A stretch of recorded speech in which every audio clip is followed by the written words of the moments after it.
La verdad se destapa y estampida de ratas. El diablo viste corbata, pone en la mesa la plata. La revuelta se desata, mata el ego, mata el miedo. Emprende el vuelo, rasga el cielo. Llueve fuego, llueve hielo, es el fin. Siente cómo se derrite tu blin blin. Siente cómo se reúne nuestro mitin. Ey, puños en el alto, surcan el asfalto. La tierra se revuelve, busca un nuevo pacto. Exacto, ajá. Es el último acto, hay un grito salvaje, se derrumba el lenguaje, se agitan las banderas de mar a cordillera, música de las esferas que desploma la quimera.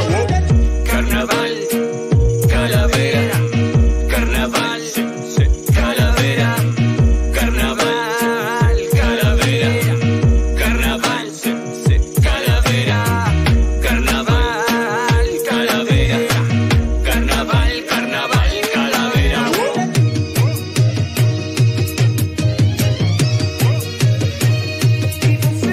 En este momento el sistema violento ya no tiene... Hola, ¿cómo están? Bienvenidas, bienvenidos. Muchas gracias por estarnos acompañando, a las personas que estén viendo ahora esto en vivo y a las que van a ver esto eventualmente en el futuro.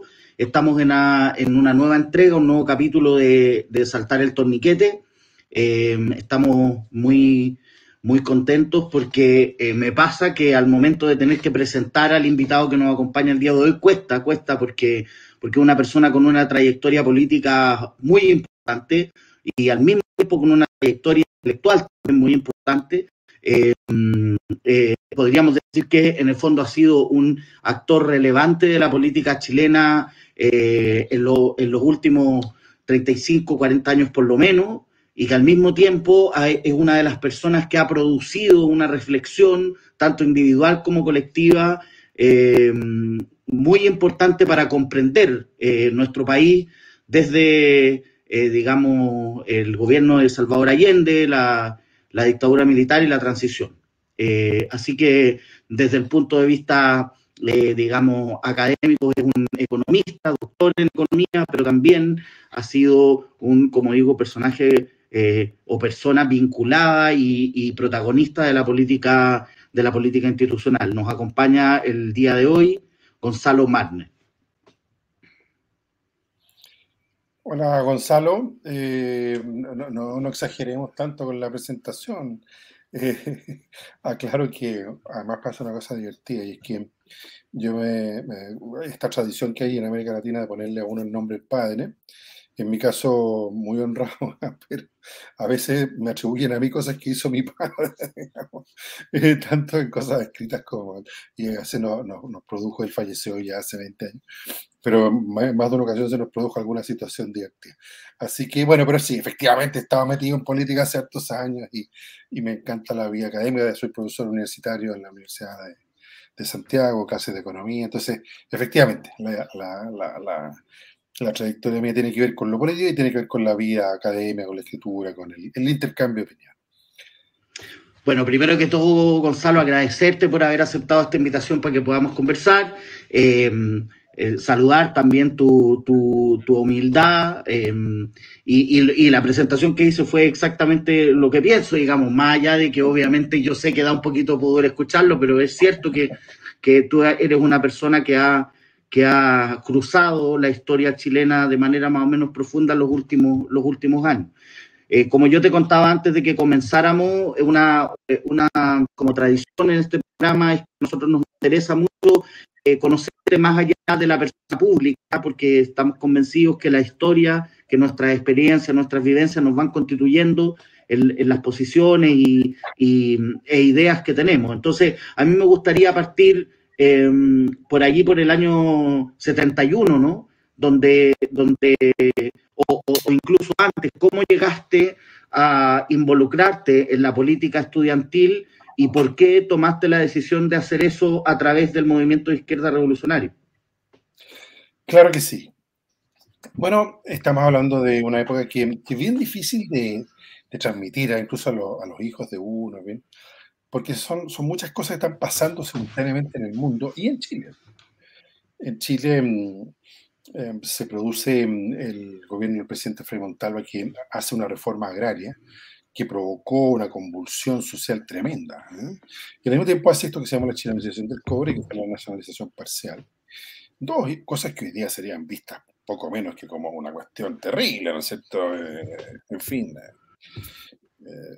yo no logro entender cómo hay personas que se reclaman del legado de Frei Montalva y al mismo tiempo no quieren escuchar hablar de reforma agraria y nacionalización del cobre. Pero bueno, eso ya es problema de otra gente. Entonces, es una época, yo tenía 16 años para el golpe, entonces entre el 70 y el 73 fue entre los de adolescentes, entre los 13 y los 16 años. Entonces, por lo tanto, las luchas estudiantiles. En Chile las luchas estudiantiles han tenido una tradición bastante larga y en los 60 hubo muchas luchas secundarias. En fin, entonces, en el fondo yo me incorporé a lo que yo estudiaba en un colegio particular, la Alianza Francesa, y ahí se armó un grupo bien grande de gente que adheríamos a la izquierda. Entonces, a partir de ahí también, y con otra gente de otros colegios, se armó un frente de izquierda de estudiantes particulares, porque estábamos en una situación de insurrección de la derecha. La derecha quería paralizar la educación, especialmente a partir de marzo del 73. Entonces no quedó otra que organizarse. Pero previamente a eso, evidentemente, uno era parte de procesos de discusión, procesos de debate, en fin. Mi padre fue amigo del presidente Allende, fue ministro de los 3 años de su gobierno, fue el único que estuvo los 3 años en el mismo lugar, el Ministerio de Planificación o de Plan se llamaba en esa época. Y Allende iba a mi casa. Nosotros somos una familia de izquierda, una familia allendista. Y evidentemente que eso a uno lo influye, en fin, pero debo reconocer, a veces me da efectivamente un poco pudor de plantearlo así, pero para los jóvenes que en esa época nos iniciamos en políticas de la izquierda, Allende no era una figura tan atractiva para nosotros. Puede costar entenderlo hoy día, pero era un caballero con corbata, ¿no es cierto?, con anteojos, senador, presidente de la República, y no competía con el Che Guevara, por así decirlo. En términos de la icónica y de lo que para un joven adolescente izquierdoso puede significar, ¿no es cierto? Yo personalmente me identifiqué, me acuerdo fuertemente el 67, tenía 10 años, cuando en la casa se leía el diario y se ve en primera plana en el diario El Mercurio la foto del Che Guevara, que esa foto tan impactante, ¿no? Que es una foto casi crística, ¿no? Entonces este personaje a mí me impresionó siempre. Entonces para muchos de nosotros había una suerte de temática, por así decirlo, de la icónica de la revolución que evidentemente encarnaba mucho menos Allende, por así decirlo. Pero por otro lado, uno también razonaba. Yo siempre me aproximaba a la política, por supuesto uno lo hace desde las emociones y las visiones, los valores básicos que uno tiene, ¿no? Pero también trata de razonar, y de hecho la izquierda tiene esta fuerte tradición histórica. Nosotros empezamos a leer autores como tú no te imaginas, efectivamente desde los 14, 15 años, digamos. El que no hubiera leído los 3 tomos de la biografía de Deutschers sobre Trotsky no entraba en la conversación. El que no hubiera leído el quehacer de Lenin y hasta el Estado de la Revolución tampoco. Y más de alguno tenía que, por lo menos, haber leído algunos capítulos del Capital. Entonces había un esfuerzo intelectual. Y en ese contexto yo me dije siempre, a ver, yo hice unas primeras actividades de trabajo voluntario precisamente para la Revolución del Cobre del 71 con la Juventud Socialista, pero yo encontraba un poco raro que el Partido Socialista fuera el partido de gobierno, el partido del presidente de la República, y al mismo tiempo estuviera en la política de avanzar sin transar. Me parecía poco congruente. Entonces, si se trataba de hacer la revolución, había que estar un partido que se propusiera hacer la revolución. No era un partido que se propusiera la vida chilena del socialismo, no sé si se entiende. Yo hoy día tengo otra visión, pero estoy tratando de relatarte, te fijas, Gonzalo. No, es súper valioso, gracias. Cómo era la cosa en la época. Y entonces, el MIR, tú sabes, eran básicamente personas muy jóvenes.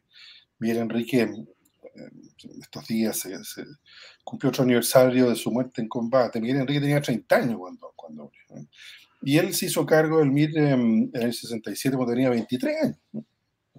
Estamos hablando de gente muy joven. Entonces, efectivamente, a mí siempre... Yo no lo conocía a Miguel Enrique, ¿verdad? Conocí a algunos otros, conocí a su hermano Edgardo, un poquito a Bautista Fanchón, pero a él no lo conocí. Pero evidentemente era una figura carismática.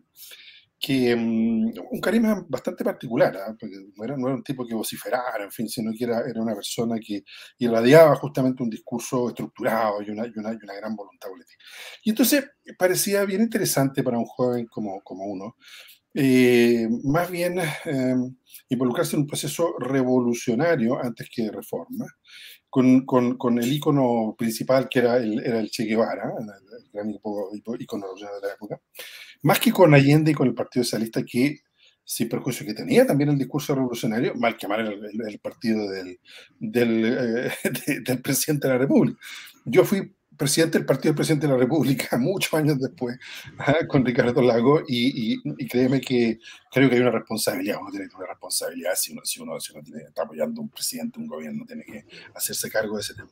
Entonces yo decidí militarme, ese es el cuento. Y ahí éramos gente muy joven. Yo tengo de gente que murió entre los 18 y los 23 años, detenidos desaparecidos. Yo tengo mi lista personal, 8 personas, hombres y mujeres, de gente, imagínate la edad, entre 18 y 23 años. Hoy día uno ve una persona por la calle de 23 años y no se lo imagina, digamos, confrontado a esa circunstancia. Entonces el MIR fue un movimiento político que tenía una influencia trotskista de base y tenía una influencia guevarista de base. Era una mezcla de dos tradiciones políticas. Y siempre con una relación era un partido muy alternativista, y muy diciéndole a Allende, oye, usted está equivocado, o no, pero al mismo tiempo con mucho diálogo. Y yo he tenido el privilegio a lo largo de los años, fíjate, Gonzalo, de poder conversar con personas que estaban todo el día al lado de Miguel Enrique y que me cuentan lo mucho que hablaba Miguel Enríquez con Allende. Tú sabes que Allende no tenía hijos hombres, él tenía probablemente a dos personas muy cercanas, que eran el Coco Paredes, el hijo de su amigo Eduardo Paredes, médico, padre e hijo eran médicos, y siempre tuvo una relación muy cercana, muy privilegiada con Eduardo Paredes, que murió en circunstancias muy trágicas, como tú sabes. Y también con Miguel Enrique, porque la hija de Allende, la Tati Allende, que estudiaba medicina, fue compañera de curso en Concepción con Miguel Enrique. Entonces se conocían y hablaban. Y a Allende le gustaba mucho conversar con gente joven, era un tipo que... Y ellos se juntaban, eso sí, tarde en la noche, porque evidentemente... Fíjate tú, una cosa más notable encuentro yo, ¿eh? El presidente Allende es elegido, no tiene una estructura de protección, esa estructura de protección es muy improvisada. Y en un momento dado, él le pide a una organización política que está en la clandestinidad, que es el MIR, le pide que se haga cargo de su seguridad. Y lo primero que hace cuando asume el gobierno es indultarlos, porque muchos de ellos están presos y pasan de la cárcel a ser parte de su equipo de seguridad. Dime que no sería visto hoy día como una situación tanto curiosa, digamos. Entonces, efectivamente, el MIR era muy parte del proceso, aunque desde fuera, y crítico, y con una idea insurreccional, trotskista y una idea de lucha armada guevarista, pero consciente de que había que apoyar el proceso que encarnaba, que encabezaba, que dirigía el presidente Allende. Y hasta el último momento, es bien interesante cuando uno sabe, tiene los testimonios, de que Allende al ir programando el plebiscito con el que buscó la última salida, ¿no es cierto?, política a la crisis del 73, llamó a Enrique, habló con él, y le dijo que iba a llamar un plebiscito, estamos hablando de días antes del golpe, y le pidió expresamente que no interfiriera en ese proceso. De esto informó Enrique el día domingo, el golpe fue el martes, el día domingo 9, informó a su estructura metropolitana de esta conversación. Y Enrique le dijo a la gente, por los testimonios que yo tengo, efectivamente yo le di el visto bueno, aquí nosotros no vamos a interferir, no estamos de acuerdo, pero no vamos a interferir. Entonces es una suerte de militancia en donde uno no se sentía, te fijas, Gonzalo, haciendo oposición o poniendo palitos en la rueda. Más aún, yo como dirigente estudiantil de los colegios secundarios salí a defender el proyecto de la ENU, la Escuela Nacional Unificada. Yo dirigí en todos los colegios particulares unas asambleas que eran bien increíbles. Ahí conocí yo a Andrea Lamán, toda esta gente. Entonces yo iba, te pongo un ejemplo, me acuerdo patente, al colegio Villa María. Entonces eran dos personas, dos niñas, amigas mías de izquierda, y un gimnasio lleno con 500 mujeres que estaban por ojalá matarme a mí que estaba ahí y desde luego derrocar al gobierno y qué sé yo. Entonces y nosotros defendíamos el proceso popular, por supuesto. No sé si me explico. Sí, No perfecto, éramos perfecto. parte, pero nos sentíamos que sí éramos parte y lo defendimos en la medida que pudimos, ¿no es cierto? Yo estuve 3 días ahí con grupos de gente resistiendo con lo poco que teníamos y así sucesivamente. Entonces, muchas veces cuesta explicar esto, te fijas, Gonzalo, porque está la versión de, no, esta gente irresponsable que lo único que hizo fue provocarle problemas al presidente Allende, o la otra versión, ¿no es cierto? No, esta gente estaba en la política correcta porque había que ser alternativo. Ni lo uno ni lo otro. Era mucho más... era mucho más complejo. Hoy día se diría que tenía un componente de élite. Claro, el ministro de Educación al momento del golpe es el papá de Miguel Enrique, Edgardo Enrique Freda.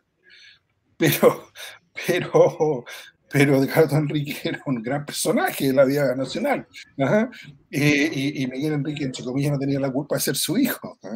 Y entonces, claro, pero todavía estamos en una política que tiene mucho de ciertos diálogos que conducían a ciertas acciones y a ciertos procesos, porque la gente conversaba mucho más que ahora. Y eso tiene que ver con fenómenos de élite, gente que se conocía por familias, el colegio, los medios en los que circulaban, los centros de interés cultural, en fin. Era una política mucho más de élite que hoy día, pero también eso tenía un cierto mérito que permitía que hubiera mucho diálogo. En fin, eso es lo que te puedo contar. Y entonces yo llegué a ser parte de la dirección de estudiantes secundarios del MIT. Y ahí eso lo dirigía Luis Valenzuela, que está desaparecido. También formaba parte otras 2 personas más que están desaparecidas. Y otro amigo mío que estuvo preso por mucho tiempo y otro amigo que estuvo preso más tiempo todavía, en fin. O sea, fue un grupo de gente que le tocó un momento que fue muy mágico. La Unidad Popular fue un momento, esta idea, ¿no es cierto?, que escribió Marx a propósito de la Comuna de París, tomar el cielo por asalto. Esa era como la sensación, la subjetividad. Y era un momento muy libertario. Yo lo recuerdo con mucho cariño, mucha emoción. Pero claro, pues vino la tragedia, y que le costó la vida a gente muy joven. Gonzalo, vamos a intentar, vamos a ver hasta dónde, cuáles son los límites de hacer un paralelo o por lo menos una comparación de ese momento histórico con el momento actual, pero para ir avanzando también, porque nos interesa conocerte y como te decía, ver desde dónde has llegado a pensar lo que piensas, cómo se ha ido construyendo la complejidad de tus posiciones políticas y tu pensamiento. Bueno, después del golpe ustedes fueron exiliados, entiendo que pasaron un periodo breve en Venezuela y luego directamente a París. Yo te quiero preguntar, esto es una pregunta compleja, pero para que tú puedas desarrollar, poner como 3 elementos sobre la mesa. 3 elementos. Por un lado, tú estabas hablando de la masacre de la tiranía pinochetista en Chile. Tú estabas estudiando economía, por lo tanto también supongo que estabas mirando lo que estaba pasando, por decirlo de alguna manera, por debajo de toda la sangre, que era la instalación de un modelo que venía pensado y fraguado en la escuela de Chicago y toda esta gente que se fue a formar. Y por otra parte, tú estabas viviendo la reflexión o se empieza a armar la reflexión de lo que se ha llamado renovación socialista. Entonces, con esos 3 elementos sobre la mesa, y tú ya te metes directamente al mundo más intelectual, a estudiar en la universidad, te doctoras, entonces, claro, lo que te quiero preguntar es, ¿de qué manera tú viste esta diferencia que hay entre el momento en que tú dejas Chile, donde todas estas cosas que tú dices eran legítimas, y eran, además, tenían un cierto nivel de popularidad, ¿no? La diferencia, uno podía decir, oye, yo voy por la vía armada, insurreccional, y nadie le iba a decir, oye, usted está demente, digamos. Hoy día decir una cosa así parecería ser una cuestión imposible, y no solo hoy día, en el 90 también, digamos. Entonces te fuiste de un país donde tener una alternativa a la izquierda del gobierno de Allende, que como tú dijiste está a la izquierda de la izquierda actual, era posible, y luego fuiste viendo cómo de alguna manera esa alternativa al capitalismo empieza a dejar de existir bueno, te puse hartos elementos sobre la mesa, un poco tu reflexión.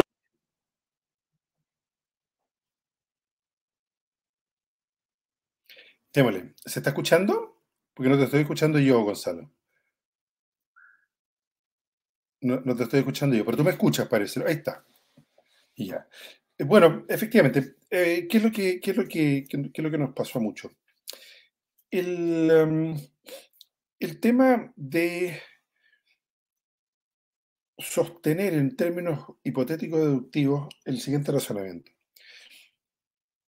Las Fuerzas Armadas chilenas han intervenido en política de manera muy frecuente.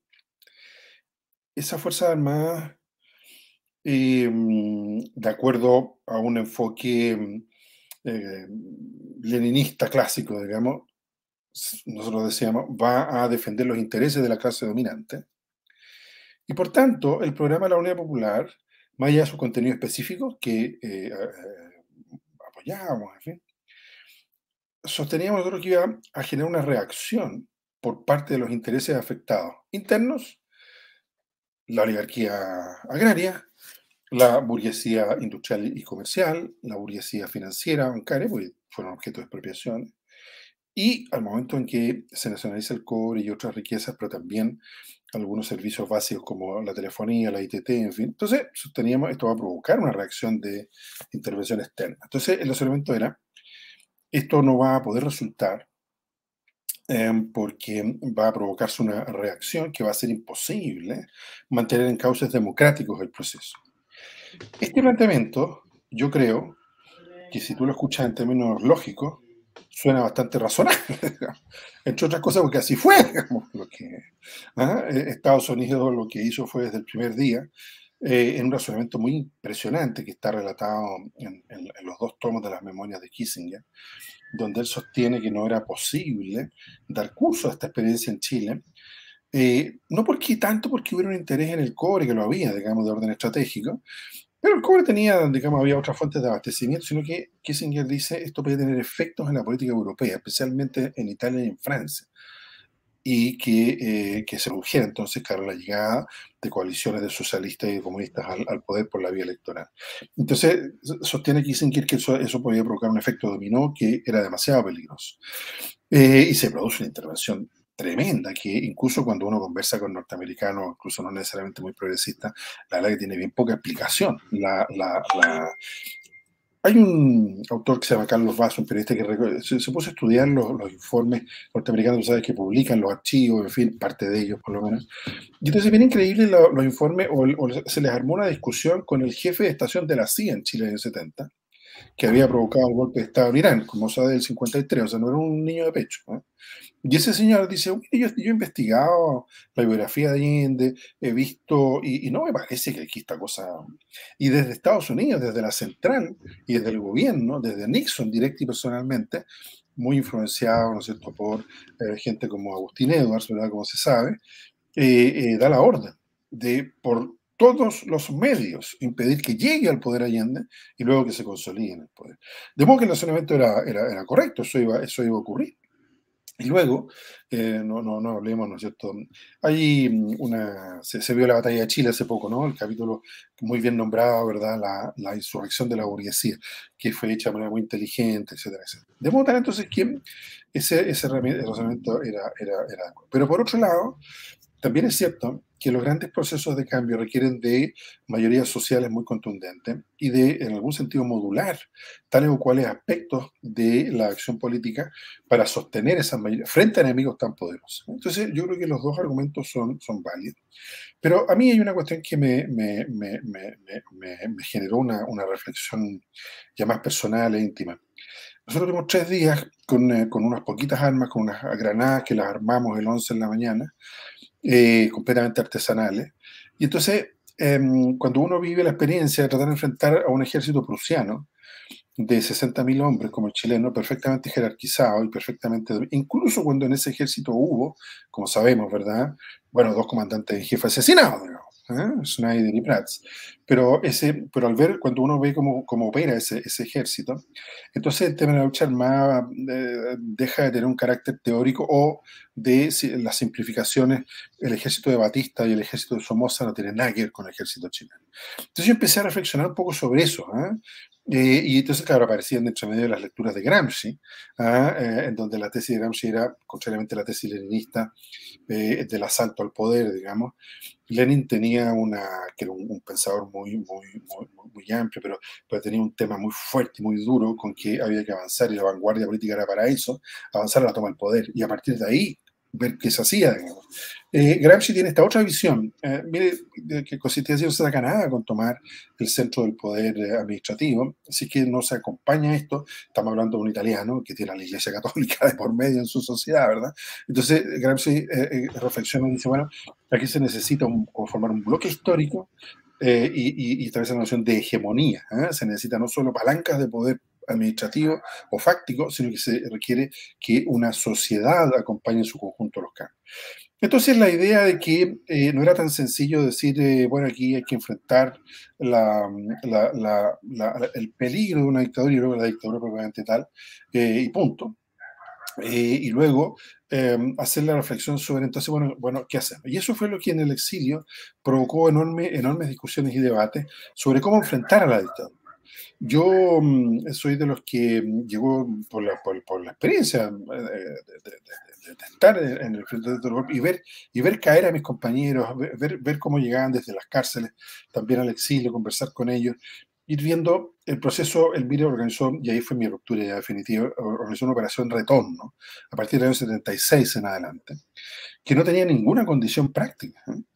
Era puro voluntarismo, era poner el heroísmo, era poner el ejemplo personal por delante, pero sin ninguna capacidad de producir resultados. Entonces, a partir de eso, yo mismo me fui, digamos, inclinando por sostener que la salida de la dictadura iba a tener que ser mucho más una salida de desobediencia civil masiva, con rasgos insurreccionales, pero no una lucha armada que se instalara, como por ejemplo en mi trató de hacer en el Tume, que ahí estuvieron amigos míos, que fue una locura, digamos. En el sentido de que es muy difícil imaginarse cómo tú instalas un foco guerrillero en un bosque como el del Tume, a partir del cual controlas territorio y simultáneamente vas avanzando en la lucha popular en la ciudad y finalmente el esquema de la Revolución Cubana, el foquismo, ¿verdad?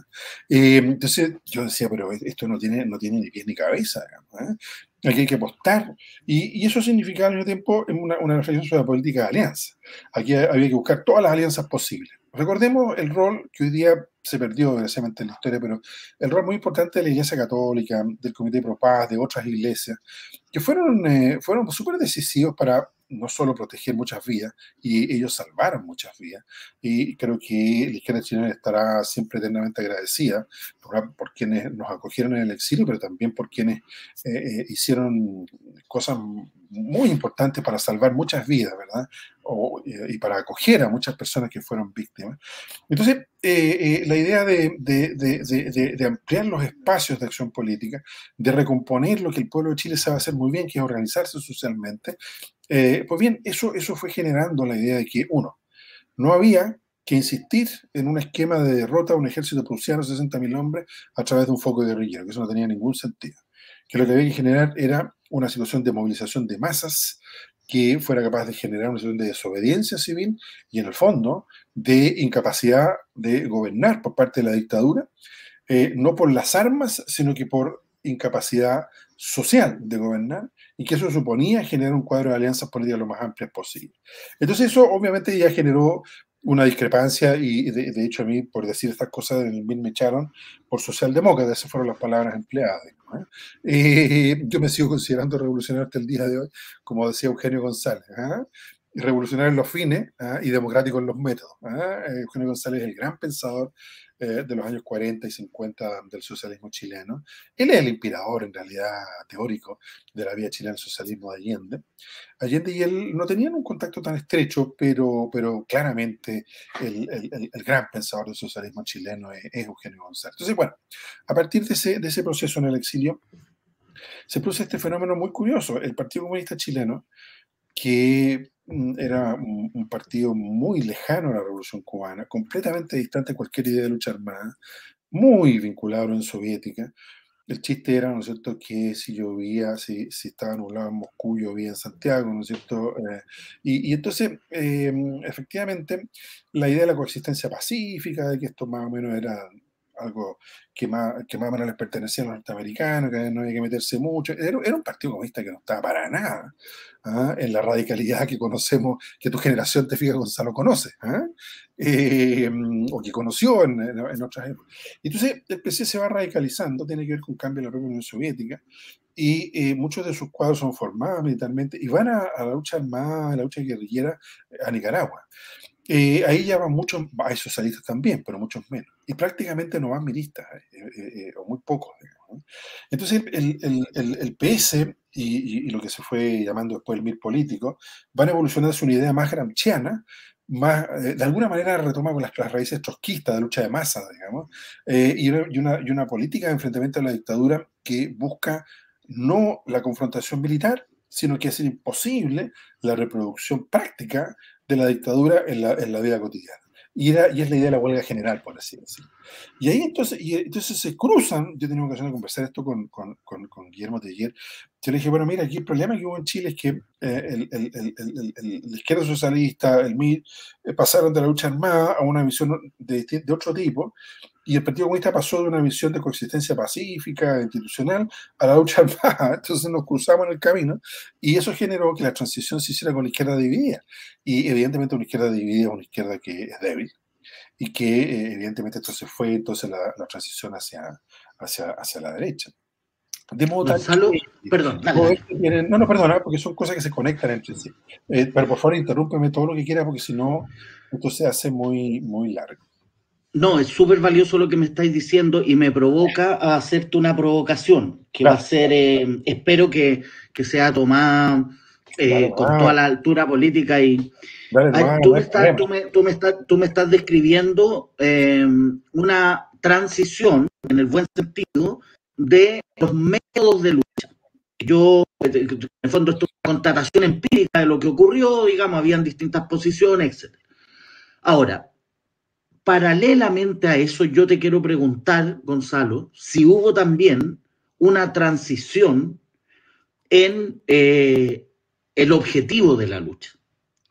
Porque nosotros sabemos que esos 17 años de dictadura tienen toda la tragedia sangrienta, pero tienen la otra tragedia que va por debajo, que tiene que ver con la instalación de un modo de producir y reproducir la vida inédito en el mundo, bla, bla, bla, ¿cierto?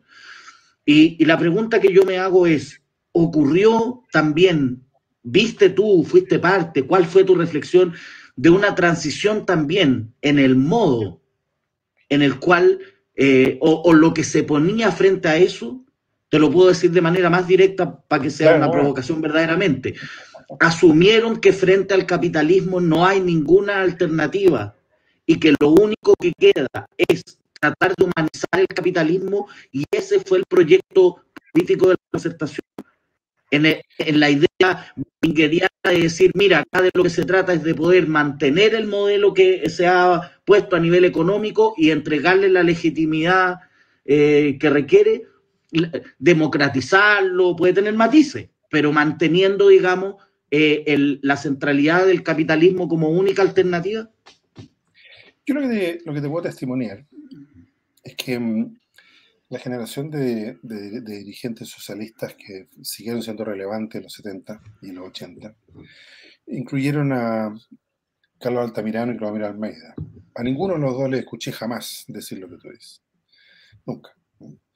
Altamirano hizo una reflexión que podría caracterizarse como de aproximación a la socialdemocracia, pero tampoco es así. Ellos nunca dejaron de tener la perspectiva de transformación revolucionaria del capitalismo. Si vemos los dirigentes que vienen un poco después, pues, generacionalmente, que asumen roles en la transición, ni Jorge Arrate ni Germán Correa, con los que yo sigo muy en contacto, en fin, nunca renunciaron tampoco a la perspectiva de una transformación socialista de la sociedad. Y de hecho firmamos hace poco una declaración los tres, digamos, donde reivindicamos el carácter revolucionario del proyecto socialista. Entonces, esta es una conversación bien difícil, porque entonces inmediatamente alguien va a decir, bueno, pero Óscar Guillermo Garetón dirigía el MAPU se integró al PS, y Óscar Guillermo Garetón hoy día defiende no solo los intereses del gran empresariado, sino que defiende la represión. Y a mí yo escribí un artículo, yo le tengo cariño a Óscar Guillermo como persona, pero es una persona que se pasó a la derecha y con taca y petaca y punto nomás. ¿Qué tiene que ver eso con el socialismo? Nada. Entonces yo reivindico, y como Óscar Guillermo, muchos otros, Enrique Correa y otros más, que Eugenio Tirón, en fin, que no tienen nada que ver con la izquierda, no tienen nada que ver. Y al final fue un momento corto de sus vidas nomás en donde estuvieron a la izquierda. En cambio, te vuelvo a repetir, Altamirano Almeida nunca abandonaron la idea de un proyecto socialista. Todavía están vivos, ¿no es cierto? Tienen más de 80 años, pero están muy activos y con gran lucidez intelectual. Germán Correa, Jorge Arrate, tampoco. Y yo tampoco, en lo personal. Pero sí tengo que plantearte lo siguiente. El tema de los métodos de lucha se tradujo en que finalmente en Chile se logró que hubiera un proceso insurreccional muy poco estudiado, muy poco relevado, y yo siempre trato a las nuevas generaciones transmitirles lo impresionante que fue el proceso de las protestas entre el 83 y el 86 en Chile. Fue un periodo de casi 3 años de insurrección cuasi permanente. Era por lo menos una vez al mes, y hubo algunas que fueron impactantes. Hay algunas escenas filmadas en helicópteros en la ciudad de Santiago incendiada. O sea, no estamos hablando metafóricamente, estamos hablando de una ciudad repleta de barricadas. Hay estar en muchas partes, en la población de La Victoria, en fin, con los helicópteros disparando. O sea, era una situación. Hubo otras protestas que fueron de tono más bajo, pero durante 3 años hubo efectivamente este proceso de movilización de masa, desobediencia civil, perspectiva insurreccional que yo te mencionaba. Entonces no fue una cosa en el aire, digamos. Pero sin embargo, ese proceso de 3 años no logra llegar a puerto. Y se produce una circunstancia histórica, porque la historia también tiene casualidades. La dictadura Guzmán tenía una obsesión, que no la tenía Pinochet, que tenía la obsesión de reinstitucionalizar el país a su manera, con la tesis, ¿no es cierto?, que le fue bastante bien, con la tesis de que no importa quién gobierne, lo que importa es que haga lo que nosotros queremos que haga. Y en ese contexto es que se produce esta historia del plebiscito del 88, porque querían 16 años, alguien les dijo, eso es mucho, entonces hagamos un plebiscito en la mitad para relegitimar, y ese fue el gran error, digamos, del diseño de Guzmán. Y ahí nos metimos nosotros, pero nos metimos no en el aire, no porque quisiéramos legitimar la dictadura semejante, como se nos ha dicho, sino que porque el proceso de rebelión popular de 3 años seguidos, además culmina con el atentado a Pinochet, que realiza el Frente Patriótico, Manuel Rodríguez, todavía en el PC, digamos.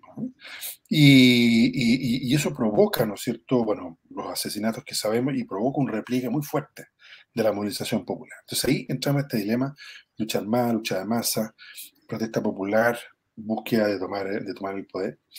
Y ahí entonces yo te diría que nosotros afianzamos la idea, la renovación socialista, pero junto con el sector socialista, que yo me incorporé ahí más o menos por el año 79-80, digamos, 78, 79-80.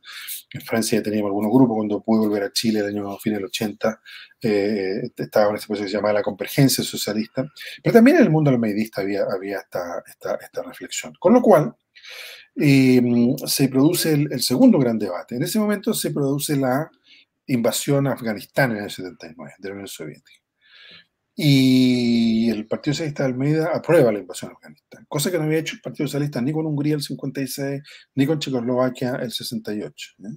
Y eso fue de nuevo un choque súper fuerte, en donde muchos dijimos, mire, no. Y nosotros reafirmamos el carácter democrático de nuestro proyecto. No hay proyecto de cambio revolucionario que no sea democrático. En eso hay bastantes raíces trotskistas en eso, que vienen de antiguo en la izquierda chilena.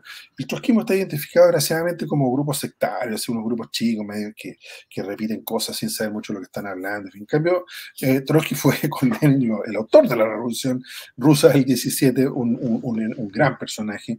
Y entonces el tema de la democracia en el socialismo para nosotros se nos hizo muy agudo. Entonces, pero no lo vivimos nunca como renuncia, como viraje, como ponerse amarillo, como darse vuelta a la chaqueta, sino que al revés. invadir Afganistán. Ve tú lo que pasó, lo que fue pasando a lo largo de las décadas con el tema. Ahora por los norteamericanos tuvieron que salir corriendo de ahí. No. O sea, nosotros tenemos una crítica histórica al socialismo real soviético, tenemos mucha crítica a ese modelo. No nos gustaría para Chile ese modelo, de ahí no es solo Allende y la vía chilena del socialismo. En la izquierda extraparlamentaria de la época, en el MIR concretamente, había una crítica muy fuerte a la Unión Soviética, ¿no? Y había una reivindicación de la democracia de base. Y por tanto, cuando emergen los comandos comunales, los cordones industriales, me dice, esto es. Y en la discusión ya más política, cuando se plantea en varias ocasiones, hay un discurso de Miguel Enrique en el año 73, donde él plantea que la solución a la crisis es un plebiscito. Entonces, desde el ángulo de la izquierda revolucionaria, la idea de la democracia de base, por un lado, pero también el pronunciamiento popular respecto a los grandes dilemas que un país enfrenta en un momento dado, está presente. Y eso, ¿no es cierto?, hace que, yo te insisto, yo nunca he vivido para nada la reivindicación de la democracia en el socialismo como una cuestión extemporánea. Y uno simpatiza con autores como Rosa Luxemburgo, que es una mujer impresionante. Ella escribió una crítica a Lenin y Trotsky tremenda cuando uno la lee hoy día. Le dice, oiga, ustedes no pueden suspender el problema porque estos toman el poder el 17 en Rusia y disuelven la Asamblea Constituyente. Gonzalo, adelante, sí, José. Permíteme interrumpirte un poco porque claro, estás poniendo muchas cosas muy interesantes sobre la mesa y yo te quiero tratar... Y no avanzamos. No, te quiero tratar de llevar a un asunto, porque y voy a aprovecharme de esto que acabas de decir, porque por un lado tú tienes razón que la Rosa Luxemburgo tuvo una crítica hacia Lenin, ¿no? Pero al mismo tiempo la Rosa Luxemburgo no estaba dispuesta a bailar una canción en una fiesta con Kautsky. Y ella tenía la peor opinión de Bernstein, por ejemplo. Entonces, ¿por qué te hago esta misma metáfora? Porque lo que te quiero tratar de decir es, una cosa es que uno tenga una crítica respecto a un modo de llevar adelante el proyecto socialista, en tanto puede llegar a ser un proyecto imperialista, autoritario, y eso probablemente lo vamos a compartir todas las personas de izquierda. Pero es necesario asociar esa crítica a una vía insurreccional, revolucionaria, en ese sentido, entendida como filoautoritaria, la crítica a la Unión Soviética como proyecto real, etcétera, ¿verdad?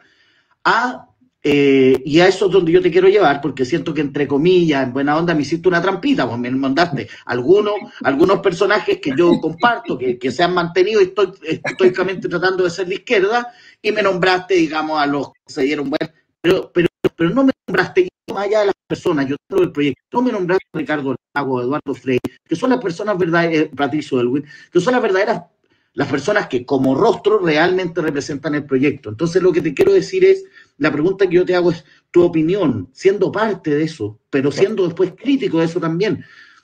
Los gobiernos transicionales son una expresión desde el punto de vista del proyecto de sociedad, más allá de que yo comparto tu crítica de por una vía democrática, con participación, todo eso podemos, pero realmente trataron de revertir la instalación de un modelo de relaciones de producción, de reproducción de la vida, de una hegemonía del individuo y todos los aspectos que tiene el capitalismo neoliberal en Chile. ¿Cómo cabe pensar una idea de izquierda, más allá de las formas, si el gobierno de Ricardo Lagos terminó de privatizar el cobre, por ejemplo?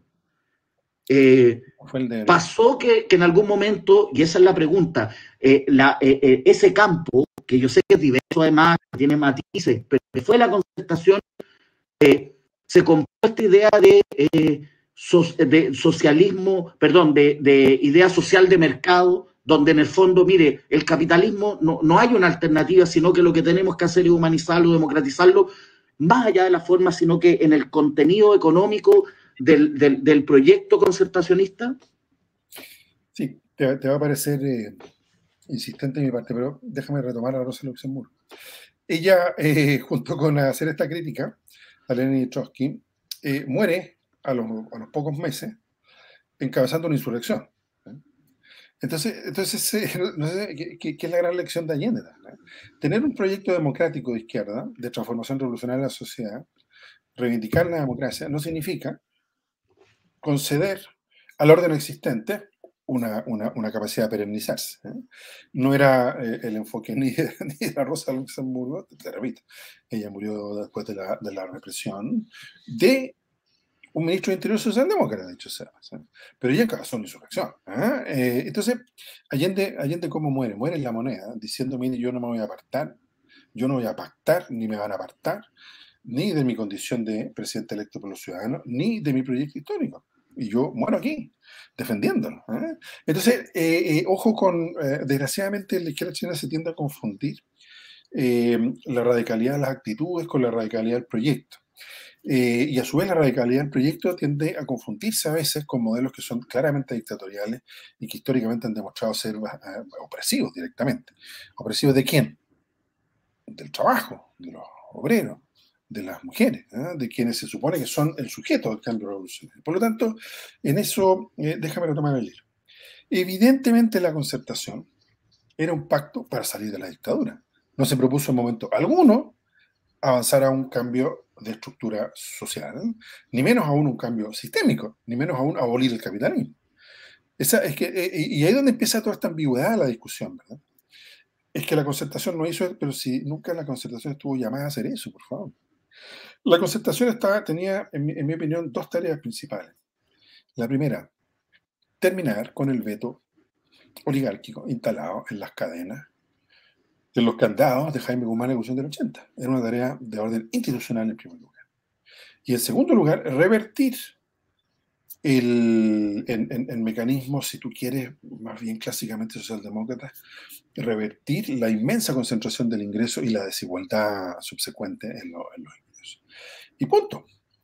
Y la tarea socialista, es decir, la de socializar la economía, podemos conversar si tú quieres más largamente en qué puede consistir eso hoy día, porque no estoy empleando para socializar por casualidad. En mi opinión no es estatizar, tiene que haber un Estado muy fuerte, muy significativo en muchos ámbitos, de orden estratégico, pero la economía debe socializarse, no estatizarse, y debe mantenerse a su vez, ¿no es cierto?, un amplio espacio para una economía privada a pequeña escala. Pero eso nunca fue para... Si tú lees el programa de la concertación del 89, y créeme que algo sé porque lo redacté yo, digamos, ¿no? La redacción final la hice yo, ¿no? Entonces mucha gente se sorprende y yo le digo, léanlo, ¿no? Y se sorprenden, ¿no? Porque efectivamente va en el sentido que te estoy diciendo. ¿En qué terminó ese proceso? Terminó en un momento en que yo creo que cometimos errores muy graves y yo ahí me autocritico, ¿no? Yo tengo mi propio texto ahí sobre autocrítica. El año 89 se produjo una negociación con toda la energía social proveniente de la victoria del plebiscito. La dictadura retrocede y plantea una negociación. Y en esa negociación suben a 2/3 algunas cosas. Mi gran crítica al acuerdo del 15 de noviembre que subieron todo automáticamente a 2/3. Nosotros subimos 2 o 3 cositas que no eran de las más relevantes tampoco. Pero esencialmente allí no se hubieran aceptado dos cosas. Yo creo que había energía política para hacer. Uno, la cuestión de los quórums. Nosotros no nos dimos cuenta. Ahí fue José Antonio Vieira Gallo que nos representó en esa negociación. Y Alpes Almeida lo representó el que fue intendente de la octava región. Ahí me voy a acordar su nombre. Y esa fue una negociación que cometimos un gravísimo error. Lagos, yo soy de las pocas personas que defiendan Lagos en este país, ¿no? Tengo muchas discrepancias con él, pero yo lo defiendo en lo que hay que defenderlo. Lagos levantó el dedo y tuvo una confrontación muy fuerte con él, ¿no? A propósito de aceptar la permanencia de Pinochet en la comandancia en jefe. Lagos lo ha relatado, Elwin también lo ha relatado, pero en la reunión final, cuando llega el paquete negociado que dio lugar al plebiscito, lo otro, es que esto es oscuro, los pactos secretos de la concertación. El otro día alguien en un medio publicó, se da a conocer el pacto secreto de la transición y era un libro que se había publicado en el año 89. Bueno, entonces dicen, de secreto nada, en las 54 reformas se plebiscitaron y el 70% de la gente las aprobó, ¿no? Entonces de secreto nada, lo que hubo fueron errores, equivocaciones nuestras. No debemos haber aceptado la permanencia de la comandancia en jefe de Pinochet, ni deberíamos haber aceptado que el Parlamento no tuviera soberanía popular, es decir, capacidad, como así estaba en la Constitución del 25, de hacer efectivo el principio de medio. ese hecho, en esa coalición que era bastante inestable, dio lugar a esta especie de aletargamiento. Yo tengo una discusión antigua con mi amigo Carlos Ruiz a propósito de que la concertación desmovilizó a las masas. Entonces yo siempre digo, no, porque Edgardo Benninger escribió un libro, entonces citan un párrafo de Edgardo Benninger que dijo que nosotros efectivamente desmovilizamos a las masas. Entonces, yo le digo, primero, ¿por qué le dan a Edgardo Benninger un rol que nunca tuvo? Y en segundo lugar, ¿qué manera de entender mal a las masas y el movimiento social si se entiende que el movimiento social se activa o se desactiva desde un botón en la moneda? ¿Qué visión es esa? ¿De qué estamos hablando? Aquí lo que hubo fue un proceso de 3 años de orden insurreccional, las protestas, un proceso de desborde institucional, el plebiscito y una negociación. Ese fue el proceso en su conjunto. Y ese proceso dura entre el año 83 y el año 90. Son 7 años. 7 años de una tensión política gigante. Entonces, cuando alguien dice que no, que había que seguir movilizando a las masas como se hizo el 83, sí, claro, pero la gente quería ya a esas alturas una institucionalización de la situación y fue partidaria de los pactos. De nuevo, yo nunca viví esto como tradición. Nosotros consultamos a todo el mundo sindical, a todo el mundo lo consultamos siempre. Y siempre ese mundo estuvo de acuerdo en que se intentara este camino. Entonces, esa equivocación fundamental llevó a que el gobierno de Elwin tiene una serie de... hace concesiones que para mí fueron muy graves. Sobre todo Hamilton como ministro de Minería, es ahí donde se concentra la privatización de pertenencias mineras de Codelco, donde se consagra la política al litio del contrato con privados en el litio, y en donde yo tengo una discusión final muy dura en el cierre del programa a propósito de las concesiones mineras permanentes o no permanentes. Y nosotros concedimos como Partido Socialista que ya, no, pero nunca abandonamos la idea de que eso es. Y ahí se va consolidando este modelo que es de profundización neoliberal, por un lado, pero por el otro lado es también de ruptura con elementos. Por ejemplo, encarecimiento del despido, aumento de los impuestos, y se conoce poco, pero también hubo fortalecimiento de empresas públicas. ENAP, por ejemplo, inició un conjunto de actividades, digo porque las personas que dirigieron ENAP eran personas cercanas a mí, y ahí se produjeron fortalecimientos muy importantes. Prácticamente la única, de las pocas empresas petroleras, o por lo menos de refinación, que no tuvieron la privatización extrema, sino que al contrario, que se produjo en otras partes de América Latina, en Argentina se privatizó YPF, ¿no? Fue ENAP. Bueno, en ese contexto entonces, si tú me preguntas a mí, ¿quién venció en la transición? Venció el ala que quiso expresamente mantener la continuidad del modelo neoliberal. Y hay una entrevista en la revista Cosas muy sorprendente de Alejandro Foxley. Yo me siento estafado por Foxley. Yo trabajé con él, bueno, muchos años. El discurso de Cieplan y de Foxley de la época de la dictadura y de la transición es uno. Y esa entrevista de más o menos del año 98, por ahí, Foxley dice: los Chicago Boys tuvieron razón en abrir la economía, en disminuir el tamaño del Estado, etcétera, etcétera. Y eso fue traicionar el programa del 89, derechamente. Es un acto de traición que hace Fox. Que se lo reprocha en su partido, dicho sea de paso, todos los días, ¿no? Y ese enfoque que siempre tuvo alguien como Edgardo Benninger, que Edgardo siempre fue pro-norteamericano. No es un reproche, no es un insulto. Él le gustaba el capitalismo norteamericano, digamos, no era... pero tampoco tenía tanto poder político. Entonces lo que se fue produciendo ahí fue el hacer de necesidad virtud.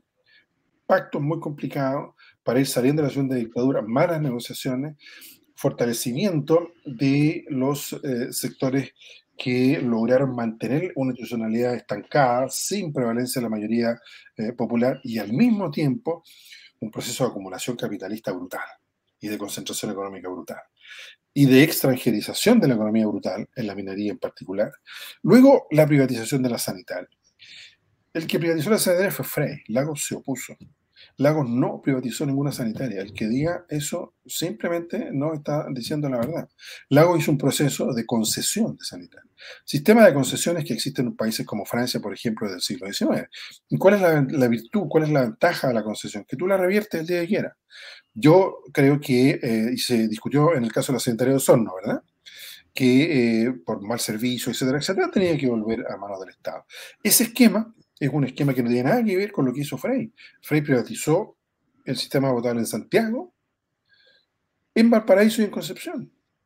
Y en el debate al interior de la coalición, el Partido Socialista se opuso siempre. Yo no participé en el gobierno de Frei, yo era secretario general, vicepresidente, me opuse siempre. Y hubo un momento en que Camilo Escalona entregó eso.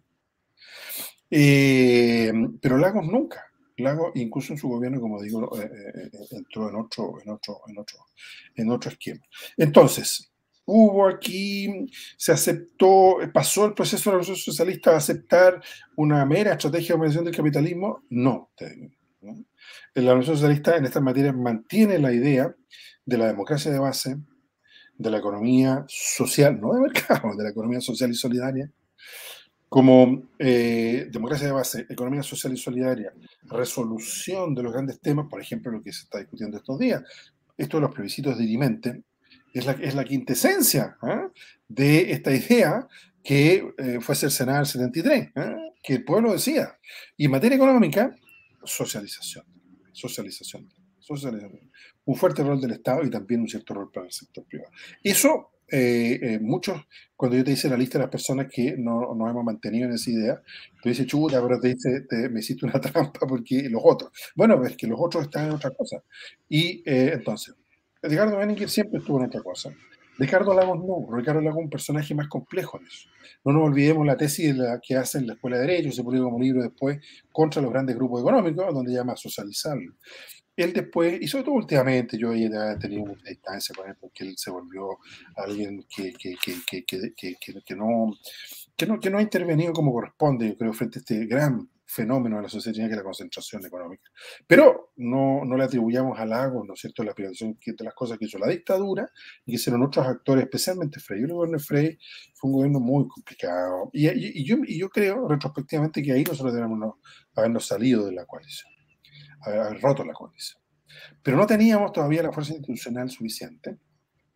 Y entonces optamos por el gobierno de Lagos. Y el gobierno de Lagos gobernó 6 años sin mayoría parlamentaria. La gente se olvida de eso. Lagos destituyó 2 comandantes en jefe sin tener las facultades para hacerlo. Y ahí, para que te cuento lo económico-social, podríamos hablar horas de horas, pero bueno, nosotros introdujimos el seguro de desempleo, introdujimos las garantías en salud, etc. Pero siempre teníamos que negociar con la derecha. Entonces, esta idea es que ustedes negociaron todo con la derecha, sí, eso no teníamos de otra. El punto está, ¿por qué tanto tiempo? ¿Por qué tan prolongado? ¿Por qué tantos gobiernos? Y eso creo que efectivamente es la gran pregunta. Y yo creo que nosotros deberíamos haber roto la coalición con Frei. Yo casi me atrevo a decir que no deberíamos haber entrado al gobierno de Frei. Que a partir de ahí debería haber gobernado la masa cristiana de derecha con la derecha y punto. Porque esa era la política que se hizo. Y nosotros habernos ya concentrado a reconformar una opción, una alternativa de izquierda transformadora en el país. Y eso es lo que a mí me tiene muy contento porque es lo que está ocurriendo ahora. Pero nosotros, por eso yo digo, yo acompaño estos procesos actuales, pero desde atrás, no me hago la autocrítica. Nosotros somos responsables de este proceso. También hubo avance y hay que ser justos en reconocerlo, pero aquí nosotros deberíamos haber recompuesto el paisaje político tal como se está recomponiendo desde el 2019 y ahora, digamos. En estos días ya Maya Fernández apoya a Boric pues, diciendo, bueno, mira, en realidad aquí no puede ser que el Partido Socialista ande detrás de la masa cristiana, pues esta cuestión ya de la que estamos hablando. Y hay una candidatura que emerge desde otros procesos políticos, otra generación, entonces tenemos que estar ahí. Bueno, eso debería haber ocurrido, en mi opinión, fíjate lo que te estoy diciendo, eso debería haber ocurrido hace 20 años atrás. Y ese fue nuestro error y nuestra autocrítica. Pero muchos de nosotros, y yo me incluyo, no hemos cambiado ni nuestra visión de sociedad, ni nuestro proyecto político. Simplemente no fuimos capaces, y por eso que no tenemos que nosotros ponernos por delante ahora. Yo digo, pero qué fantástico que hay una nueva generación. De repente uno tiene crítica y esto, lo otro, pero también por parte de la vida, no hay rollo con eso. Pero nosotros hicimos un esfuerzo que no resultó, esa es la verdad. Y nosotros deberíamos haber, en la propia lógica nuestra, de lucha de masa, pacto, transición, deberíamos haber dicho, mire, esta cuestión no está yendo para donde tiene que ir y deberíamos derechamente salir de este asunto. Y haber denunciado mucho más drásticamente la Constitución del 80, los amarres, Jaime Montalto.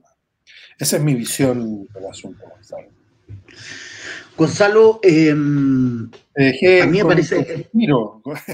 No, es que, no, o sea, mira, yo te voy a decir lo que yo estoy intentando hacer aquí, que es Dale, sí. precisamente que podamos ver la complejidad y los matices y que tengamos, yo tengo la impresión, Gonzalo, y por eso a mí me importa mucho preguntarte esto, Dale. que una de las cosas que no ha hecho el Frente Amplio o Apruebo Dignidad, es decir, digamos, esta nueva generación que emerge, que tiene cosas nuevas y cosas antiguas, por supuesto, pero digamos, esta política que está por fuera de la concertación, lo que no ha hecho es ponerse de acuerdo en un juicio político respecto a la transición, a la concertación. Y yo creo que hay visiones muy distintas al interior del Frente Amplio respecto a eso. Y creo que también hemos ido, o sea, no hemos sido capaces de definir una agenda a nivel ideológico. Eso, por eso yo te llevaba, porque una cosa es que tú me digas a mí, mira, nosotros queríamos ir para allá y no tuvimos la fuerza para ir para allá, pero también tenemos que tener claridad que hay hay influjo o fuerza al interior de la concertación que no querían ir para allá, que no dependió de la fuerza, que simplemente dijeron, mire, en realidad esta cuestión que nosotros pensamos cuando éramos jóvenes es una tontería y aquí lo que hay que hacer es preocuparnos de que haya menos pobres, pero no mucho más que eso, ¿no? Entonces, yo ahora, tomando todo este relato que hemos hecho, todo esto, yo te quiero llevar a... Yo sé que tú me acabas de decir que no, quizás no quieres protagonizar esto, qué sé yo, pero toda esta experiencia, por supuesto, que te habilita a hacer un juicio político de la situación actual. Te voy a hacer una pregunta bien directa para partir. ¿Cuánto se debe preocupar un eventual gobierno de apruebo dignidad? ¿Y en qué sentido, en qué modos, de qué manera se debe preocupar un eventual gobierno de apruebo dignidad de la respuesta de la oligarquía chilena e internacional? O sea, tú estabas haciendo esta reflexión en el año 70, ¿no? A propósito del gobierno de Allende. ¿Hay algo de eso hoy?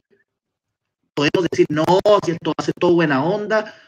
¿Qué dirías tú de eso? Es decir, concreto, si Gabriel Boric llega a ser presidente, ¿cuál crees tú que va a ser la agenda política de la oligarquía chilena? Tú sabes, yo participé en la campaña de Jaude, ¿no?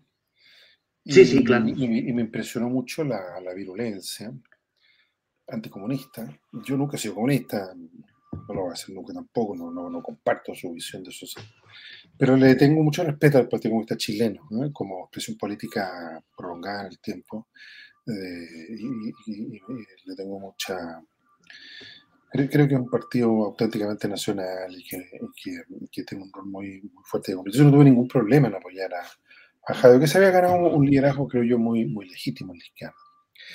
Pero ahí se desencadenó una campaña anticomunista tremenda, que acompañaron a alguna gente del Frente Amplio, dicho sea de paso. Pero mira, dicho eso, yo tengo el siguiente análisis. Primero, Estados Unidos. La idea de que se va a reproducir la intervención norteamericana en Chile con un gobierno parecido es una idea equivocada. Eso no va a pasar. Eso no quiere decir que Estados Unidos no va a favorecer fórmulas de otro tipo. Pero, a ver, digamos, Estados Unidos convivió con Chávez hasta hace 2-3 años, en donde se metieron de nuevo en la tontera, ¿no es cierto?, del boicot y de las sanciones económicas. Pero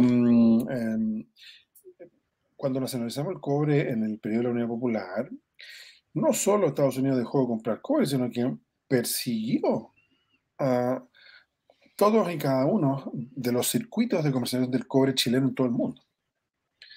En cambio, con Chávez, ¿no es cierto?, Estados Unidos, y hasta el día de hoy, de hecho, hoy ya no, pero hasta hace 2-3 años atrás, es decir, durante más de 15 años, Estados Unidos le compraba petróleo al gobierno de Chávez, digamos. Entonces estamos en otra situación, ¿no? No vamos a centrarnos en el asunto del petróleo, en el tema, lo pongo como ejemplo de esta nueva configuración de la geografía política mundial. Las preocupaciones de Estados Unidos están en otro orden de cosas. Al mismo tiempo, la Unión Soviética ya no existe, y existe China, que es el primer, segundo gran bloque de poder económico en el mundo. Entonces, es un mundo muy distinto, en donde yo te diría que eh, yo creo que nosotros tenemos que renacionalizar varias cosas en Chile. Servicios básicos, varias explotaciones mineras. Punto, se acabó. Pero yo creo que debiéramos poder pactar sistemas de indemnizaciones que no generen un ruido mayor. Entonces, en eso no tengo ningún problema. Ve tú el tema, volvamos al tema de la privatización del agua. Probablemente, espero yo y confío, la Convención Constitucional va a establecer el pleno dominio público sobre las aguas, pero no solo sobre los derechos de agua, cómo repartirlo, sino que además, ¿no es cierto?, esto se va a traducir tiene que volver a haber una vuelta de control estatal sobre el suministro de agua en Chile. Punto. ¿Significa que hay que sacar a todo privado de cualquier parte del sistema? No, pero lo principal tiene que volver a mano del Estado, esa es mi opinión. Tú comprendes que no estamos hablando aquí de revolución bolchevique. O sea, la gran mayoría de los países manejan el agua, y más aún con la crisis que se nos viene por el cambio climático en materia de manejo del agua. Y eso va a tener que hacerse haciendo cambios en las concesiones, haciéndolas adelantar su caducación, en fin, y en el caso de las tres de Valparaíso, Concepción y Santiago, va a que pactar. De hecho, tú sabes que fue una decisión también que mantuvo por parte de la Corfo un 20%, pero después Piñera lo fue vendiendo, no sé qué. Todavía queda algo de ahí. Entonces ahí se puede armar un esquema en donde se llegue a un control público de 51% en un plazo breve, y eso no debiera provocar ningún problema.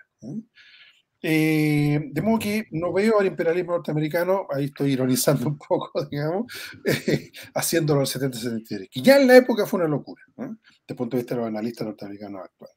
Y ahora menos lo van a hacer.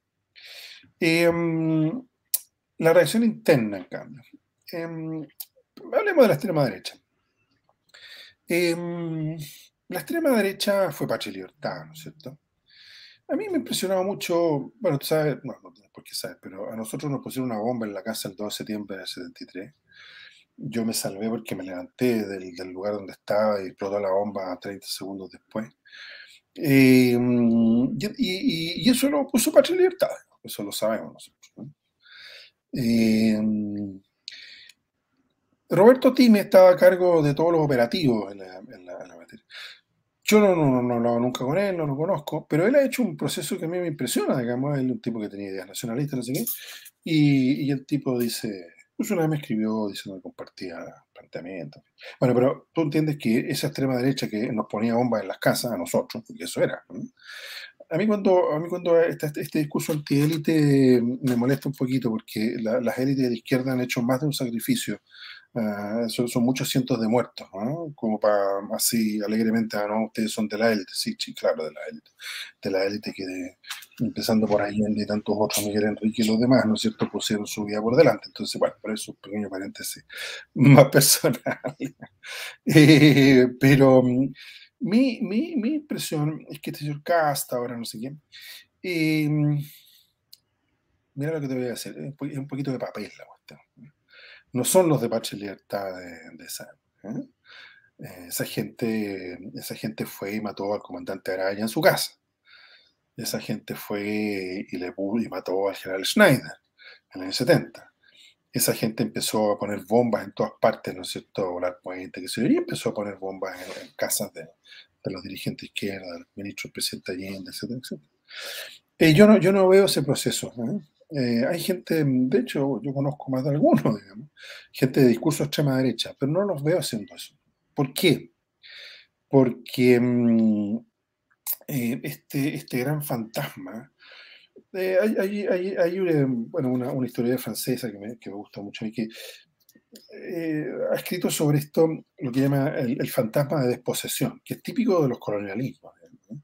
Cuando tú llegas a un lugar, te apropias de las tierras y de los recursos, y esclavizas y sometes a los habitantes primigenios, Entonces, claro, tenéis en la noche donde vaya a costar un poco el temor de que esta gente no vendrá aquí a asaltarnos en la noche y cortarnos la cabeza. Bueno, ese es el fantasma lo que uno puede llamar el fantasma oligárquico en Chile, ¿eh? Que está muy presente, ¿eh? Hay gente que en estos meses ha estado preguntando, bueno, ¿y la izquierda va a ganar? Y si gana la izquierda, ¿qué va a hacer? Porque tenemos que pensar si nos vamos o no nos vamos de Chile. Eso existe, ¿eh? En unas condiciones, en mi opinión, completamente ridículas, digamos, y absurdas, ¿eh? Ahí es donde muchos de nosotros, en un momento lo hizo Nicolás Aguirre, cuando unos inversionistas españoles dijeron, bueno, entonces van a quedar, bueno, váyanse, pues, váyanse, váyanse. Chilenos o extranjeros que quieran decir, váyanse nomás, pues, ¿eh? O sea, no nos enredemos.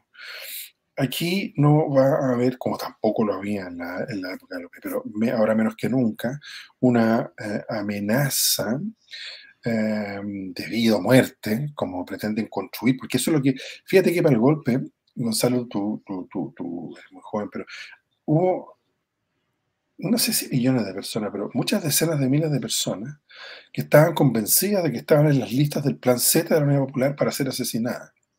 Tú sabes bien que esta historia del Plan Z es un invento completo de la inteligencia militar de la dictadura, lo inventaron 2 meses, un mes después del golpe.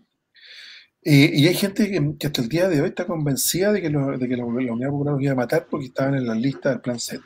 Eso es lo grave, ¿eh? Cuando hay personas que sienten que su integridad física está en peligro. Y nada de eso está ocurriendo. Verdad que me he alargado en este asunto, pero yo no soy de los que, desgraciadamente, en la izquierda tenemos la idea de que es bueno decir nuestros oponentes son muy malos. Sí, pues sí sabemos que son muy malos, pues, y que son capaces de cualquier cosa, sí sabemos. Pero no estemos nosotros mismos generando el ambiente para que eso ocurra, ¿no? Y más bien tratémoslos como lo que son, minorías a destiempo de la historia, sin apoyo internacional hoy día. ¿Quién va a estar apoyando una insurrección en contra del gobierno de Boric, ¿no? Gonzalo, mira, ya, podemos, y yo estoy completamente de acuerdo con esto que acabas de decir y me parece extremadamente importante decirlo, podemos descartar de plano la idea de un golpe o cualquier cosa de ese tipo, digamos, a los 70 ni nada parecido. Sin embargo, había hecho ese juicio general, eh, eh, te pregunto por las nuevas formas de respuesta de las oligarquías de los países latinoamericanos. Estoy hablando básicamente de estrategias de desestabilización. Manejo, o sea, si tal cual tú dices, se construyó una idea anticomunista muy fuerte contra Jadwe que no tiene ningún sentido en la realidad objetiva. Eso es simplemente los medios hegemónicos hiperconcentrados y controlados, repitiendo un discurso que se termina instalando, ¿no? Por otra parte, la posibilidad del manejo de la economía, quizás no al estilo como contrayente que se van a ir a esconder las cosas y van a cerrar Falabella para que nadie pueda comprar, pero sabemos que sobre todo en economía altamente financiera, manejar los precios, manejar el valor o sea, manejar el desempleo, etcétera, son cuestiones, o sea, hoy día piensa tú que se habla de cuarto retiro, más allá si uno está de acuerdo o no, y salen los economistas en fila a decir la primera etapa, digamos, que era esto poco menos que si, mira, hay un retiro aquí en Chile, vamos a terminar como Sierra Leona en 2 meses. Bueno, ese tipo de cosas, ¿qué te parece a ti que podría pasar en ese sentido? No, evidentemente que eso va a pasar, está pasando. FEDU inventaron que se iba a producir, bueno, en cada retiro dijeron que iba a escoger. En el tercer retiro, el Banco Central declaró que iban a escasear las monedas. Y ahora, ¿no es cierto?, lanzaron el argumento de que esto va a provocar un grave problema inflacionario. ¿De qué están hablando? No lo provocó los 3 retiros, un cuarto retiro que va a abarcar a menos gente, con propensión al ahorro mayor. Hoy día estaba leyendo la declaración de Mario Marcel en ese sentido. Entonces, ¿por qué se pusieron a decir todas estas cosas? Entonces, ahora el argumento es que lo que pasa es que la devaluación del dólar que estamos teniendo a la vista expresa lo que ellos llaman en este lenguaje medio ridículo, me parece, que es una conducta idiosincrática, ¿no? O sea, en el fondo hay gente medio asustada comprando dólares, ya está. Eso pasa todo el rato, todo el tiempo. Y gente asustada, siempre va a haber gente asustada por esto, por lo otro, por lo demás allá. No se necesita una elección presidencial para que pase eso. De modo tal, ¿no es cierto?, que eso va a estar ahí siempre presente. Pero el que compre dólares súper caros y en 3 meses más tenga que venderlos súper baratos, bueno, ya, pues. Esos son los aprendizajes sociales. El precio del petróleo se multiplicó por más que 2 en los mercados mundiales. Chile no produce petróleo, lo importa para refinarlo y distribuirlo. ¿Qué tiene que ver el cuarto retiro o el tercer retiro con que se duplicó el precio del petróleo? ¿Qué tiene que ver con que si uno va a poner llenar el estanque de benzina en la bomba de benzina está carísimo y va a superar los 1.000 pesos el litro? ¿Qué tiene que ver el cuarto retiro? Por favor, ¿de qué estamos hablando? Entonces hay un ciclo en este momento del dólar y del precio del petróleo, que son los elementos que han empujado hacia arriba la inflación. Es cierto que ha habido presiones de demanda, pero yo digo en buena hora. La gente finalmente recibió unos IFE un poquito más decentes a partir de abril de este año y, bueno, hizo unos retiros sustanciales de los ahorros previsionales en las AFP y eso le permitió a esta economía, pues va a crecer 10% usted, con una inflación que va a andar entre el 4 y el 5, mira, mansa cosa. En Chile hoy día, los que nos escuchan no sé si saben, hay menos inflación que en Estados Unidos hoy día en Chile. Y en Estados Unidos el Banco Central no se le anda ocurriendo subir tasas y amenazar. No, consideran que es una situación temporal, que tiene explicaciones de demanda y de oferta, que la cuestión se va a calmar y que tranquileño, pues. No vamos a andar aquí con... Entonces, lo que tenemos acá es ahí a mí no me gusta el concepto de élite, pero tenemos una élite que se expresa en ciertas instituciones y que están los medios de comunicación. Y al final, ¿qué es lo que pasa? Al final la gente no cree nada de nada, porque se da cuenta que la gente se asusta igual, ¿eh? Se lo cree, se asusta, y después ve que no pasa. ¿Y cuál es la reacción? En vez de hacer la deconstrucción crítica, que es lo que los, entre comillas, intelectuales tratamos de hacer, la gente dice, ya, no, esta gente dice buenas mentiras. Entonces lo que tenemos es un país de escépticos. Impresionante, nadie confía en nadie, nadie le cree nada a nadie, puro escepticismo, pero bueno, de repente, como que algo hay que hacer, entonces tenemos el 80% a favor de la Convención Constitucional de octubre pasado, que fue notable, impresionante. La elección de los convencionales, la derecha, que una vez más, yo fui muy crítico del acuerdo del 15 de noviembre porque se le entregó de plano al primer apretón ahí porque amenazaron un par de cosas, entonces ya le damos los 2 tercios. Y hay algunas personas que incluso encuentran que eso es muy bueno porque permite conseguir, por favor, ¿de qué estamos hablando? Bueno, no le resultó la historia de los 2 tercios, el tercio de bloqueo no lo tienen, y fue impresionante. Entonces, claro, resulta que un montón de gente nueva se aproxima a la política, algunas haciendo cosas que son tonteras, que son sumamente reprobables, y otra gente que no tiene mucha experiencia, pero qué fantástico que tengamos esta diversidad en la convención y que vamos a tener. Seguramente en varios temas cruciales no vamos a tener acuerdo de 2 tercios, pero ya esta semana acaba de aprobar la convención constituyente la idea de plebiscitos dirimente. Eso no es una idea que puede hacerse práctica todavía, pero ya está ahí, ya tenemos la vía de salida. Pero yo creo que eso va a obligar, fíjate lo que te estoy diciendo, el hecho de que eso esté ahí presente va a obligar a muchos que van a querer que el derecho de propiedad no sea como en la Constitución alemana. Yo insto a los que, la propiedad. Bueno, los constituyentes verán, pero yo les diría, ¿por qué no copiamos lo que está en la Constitución alemana? La Constitución alemana habla del sector social de la economía. Habla de que la propiedad obliga a quienes la poseen, genera obligaciones hacia el resto de la sociedad. Bueno, yo personalmente pondría lo que dice sobre la Constitución alemana. ¿Alguien puede sostener que la economía alemana es una economía bolchevique de tipo chavista? Porque aquí yo he escuchado a René Cortázar dar un argumento completamente insólito. Entonces, yo siempre les digo, no, es que Boric anda proponiendo que entren directores de los trabajadores a la directores de las empresas. Oye, si eso existe en Alemania desde 1950, ¿de qué están hablando? Y Alemania es un país bolchevique, la gente se muere de hambre por las calles. Entonces, es una distorsión impactante. Yo creo que se va a producir una condición que en los temas cruciales, el enunciado de derecho, incluyendo el derecho de propiedad, y así sucesivamente, pero también en el tema de, bueno, quién manda el buque Marmaduke. O sea, cuando se trata de votar una ley ¿Hay un derecho a veto de la derecha y de la oligarquía? ¿O el 50% es el que, si se conforma, si los ciudadanos votan por un 50% que quiere transformaciones, bueno, eso se hace efectivo en el Parlamento? Y fíjate lo que va a pasar con una democracia que empieza a producir resultados. Mire, vamos a hacer un nuevo sistema de previsión sin AFP. La gente que dice, otra vez andan diciendo cuestiones, no les creo nada. Y cuando vean que a partir de marzo próximo va a haber un sistema de previsión sin AFP, la gente dice, pero mire, parece que esta gente está hablando en serio.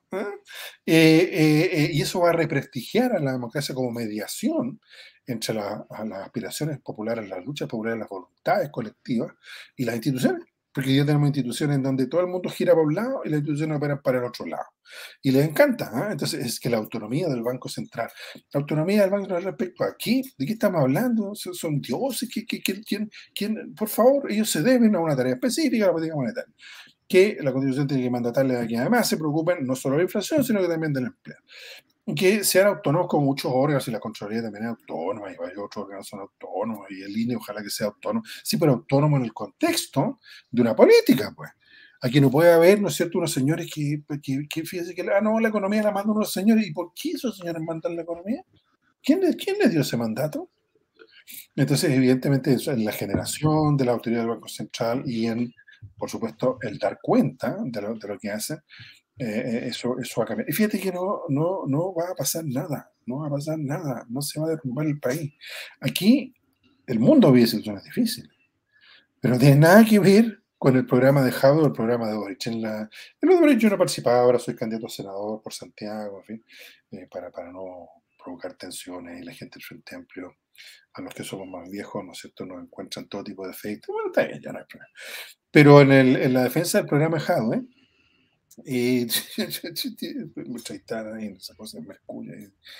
Pero por favor, ¿por qué construyen una idea en donde lo único que consiguen es asustarse a ustedes mismos? Y ninguna de las cosas que ustedes dicen va a pasar. ¿Quién lo dijo? ¿Dónde se dijo? ¿Dónde está escrito? ¿Quién ha pensado eso? Entonces, aquí lo que tú aludes muy correctamente, una andanada mediática, es cosa que veamos la andanada mediática contra la Convención Constitucional. El otro día, un titular del Mercurio. Convención reemplaza, el titular de primera página, Convención reemplaza con una indicación un artículo. Sí, estamos locos. Como si eso tuviera alguna importancia de algo. O sea, a ver, yo conozco bien el trabajo parlamentario porque yo soy un chileno que estuvo 7 años de mi vida en La Moneda, yendo todos los días, de la mañana hasta la noche.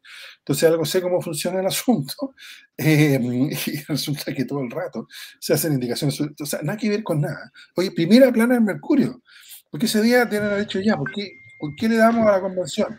Y no tenían con qué, entonces inventaron una cosa insólita, una cuestión de procedimiento completamente menor, te lo garantizo que eso no lo habían.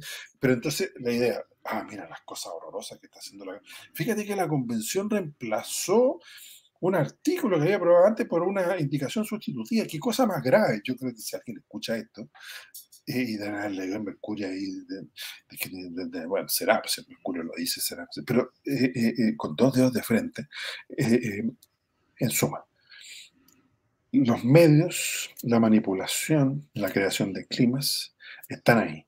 Solo que hay un punto en que todo esto ya gira en banda, ¿no? Se bicicletea, ¿no es cierto?, sin cadena. Es lo principal. Ahora, podemos estar equivocados. En una de esas se ha elegido el señor Kast, ¿no es cierto?, el próximo presidente de Chile, y qué sé yo, y todo lo que estoy diciendo son puras cosas que no van a ocurrir. Entonces, bueno, ahí tendremos que preocuparnos. Pero no creo que el señor Kast sea elegido presidente de Chile. La derecha tuvo que inventar un señor Sichel, que es un tránsfuga, para ver si con eso convencían a alguien. Lavín fue derrotado en las urnas. La derecha está derrumbada, ¿eh? Entonces, claro, entonces como no tiene mucha imaginación, se remite a lo de siempre, este pinochetismo fascistoide, y eso lo expresa este señor Kast, ¿no es cierto? Pero ¿alguien piensa que el señor Kast va a ganar en la próxima elección presidencial? Entonces, no, pues lo va a ganar Ollanta Proboste o Gabriel Boric. Todo indica que más bien Gabriel Boric. Y la Ollanta Proboste no es una demócrata cristiana que exprese el antiguo régimen. Boric es un tipo joven, así que no tiene ningún vínculo, ninguna atadura con el antiguo régimen. Entonces yo veo con optimismo lo que viene por delante, pero hay que ser persistente, hay que, y no alimentar temores. Yo creo que este asunto va a resultar bastante bien. Y yo siempre cito un ejemplo que me encanta citarlo, que es el ejemplo uruguayo. En Uruguay hay negociación colectiva por rama. Negociación colectiva por rama. Todas las empresas de servicios básicos son públicas estatales, porque así lo decidieron por plebiscito hace décadas atrás. Todas, ¿no? Telefonía, de distribución de combustible, empresa estatal. Negociación colectiva, empresa estatal. ¿Bien? Y alguien puede decir que Uruguay es un país que se está cayendo a pedazos, que no es posible, que en fin, que rápidamente hay que intervenirlo. No, para nada. En China no se va a producir el fenómeno venezolano de una casta.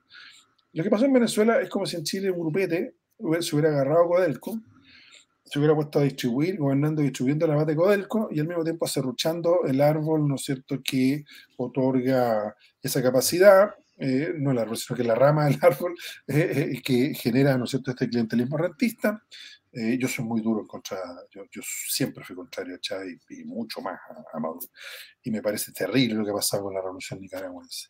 Otra cosa, la revolución cubana, a la que yo le tengo mucho respeto y creo que merece el apoyo de todos nosotros porque ha sido durante 60 años objeto de un boicot norteamericano intolerable, sí. Bueno, el hecho, ¿no es cierto?, es que nada de eso va a ocurrir en Chile. Por favor, aquí vamos a tener una economía más socializada, con mucho mayor rol de los sindicatos, con mucho mayor redistribución a través de los impuestos y con una gran discusión sobre el modelo de desarrollo, los temas tecnológicos. En fin. No se habla, fíjate, no se discute sobre China. Como tenemos este empresariado que no tiene ninguna reflexión estratégica, sino que es pedestre y es comerciante, ni quieren escuchar hablar de los chinos, como hacemos negocio con los chinos. Bueno, pero aquí hay un lío grande. La tecnología 5G la vamos a hacer con Huawei o sin Huawei. Se fijaba que este bueno como que parece que sí un poquito y vienen. Trump mandó al vicepresidente Pence acá a tratar de exigir que Huawei saliera de la tecnología 5G. Entonces Chile tiene que tomar unas ciertas decisiones de orden estratégico económico en el tema del vínculo con China, el vínculo con Estados Unidos y con la Unión Europea. Y eso va a ser una cuestión súper interesante, creo yo. Eso ya no es de la orden constitucional. Pero una vez que tengamos la constitución, fíjate que la constitución la vamos a tener probablemente en agosto del año próximo, estamos al lado. Se cumplen 12 meses en julio y yo creo que a fines de julio se votará y en agosto tendremos la nueva constitución. Y entonces tenemos que tener un muy buen gobierno, con mucha gente nueva, joven. Los que somos más viejos estaremos desde atrás ahí tratando de apoyar en lo que se pueda, ¿no es cierto? Y va a tener que ver estos dilemas. ¿Qué vamos a hacer con el cobre? ¿Qué vamos a hacer con el litio? ¿Qué vamos a hacer con los chinos? ¿Qué vamos a hacer con nuestro mar? ¿Qué vamos a hacer con nuestros bosques? ¿Qué vamos a hacer con nuestros ríos? ¿Qué vamos a hacer con el agua? Eso es lo que está.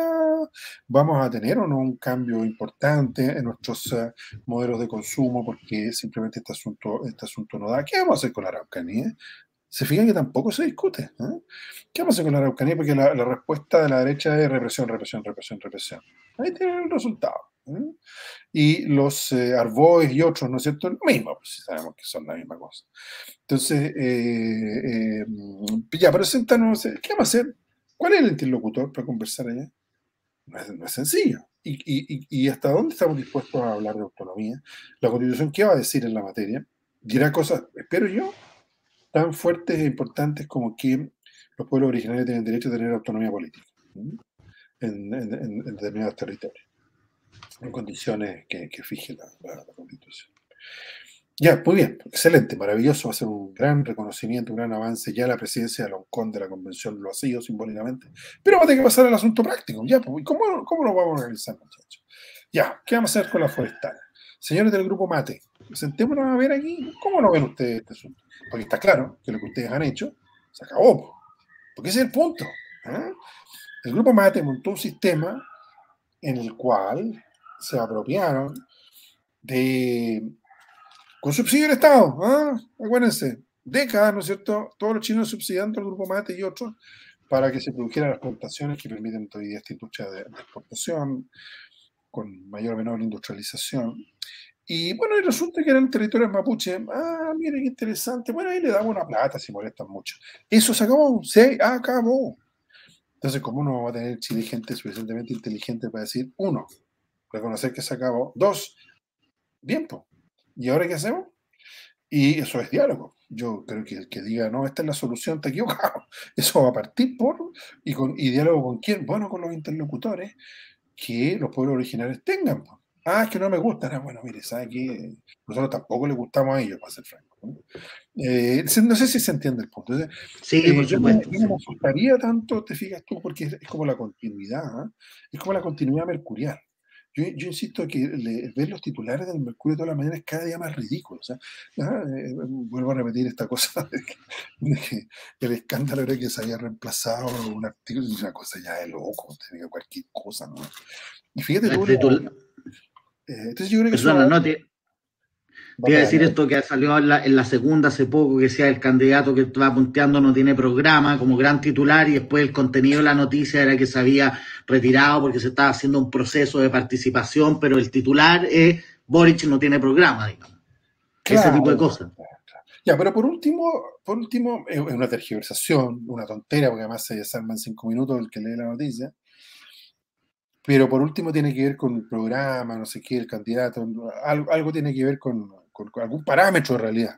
La cuestión del reemplazo de un artículo por una indicación no tiene nada, o sea, no tiene nada de nada nomás, pues ella es chiva completa nomás, ¿no? Por eso yo insisto, con toda razón, la mitad de la gente no vota y el 70% opina que todo esto son puros chistes nomás, porque son chistes nomás. ¿Ah? Cuentos chinos. ¿Ah? La política le transmite todos los días a los ciudadanos. Ve todos estos matinales, lo que se habla ahí. ¿Ah? Las conducciones periodísticas de esos matinales es una cosa insólita. Yo fíjate, me invitaron a un matinal como un mes después de la revuelta social 2019. Entonces mostraron como una hora de desmanes, así, ¿no? Violencia, desmanes. Entonces, pues, ¿qué opina? ¿Ah? Entonces yo le dije, oiga, mire, ¿cómo es posible que ustedes estén mostrando durante todo este rato violencia en la televisión? ¿Qué es esto? Y le dije, ¿por qué no reflexionamos un poquito? A ver, no sé, si a alguien le parece bien estar destruyendo un pequeño comercio y saquearlo, bueno, no sé, pues búsquense a alguien que lo encuentre bien y que lo defienda. Pero aquí yo no veo a nadie que defienda. Entonces, ¿por qué no conversamos un poquito sobre las causas? ¿Por qué está pasando esto? No me invitaron nunca más. Por el solo hecho de plantear, ¿por qué no conversamos amablemente, civilizadamente, sobre por qué está pasando esto? ¿Qué pasó en Chile? Entonces yo creo que lo de los medios, fíjate, los medios pasaron de la farándula a esta cosa política. Se desapareció la farándula porque vieron que la gente ya se interesaba un poco más. Pero luego esta cosa está girando en banda, y es lo que le pasó a la derecha, repito, en octubre pasado, en mayo pasado. ¿No?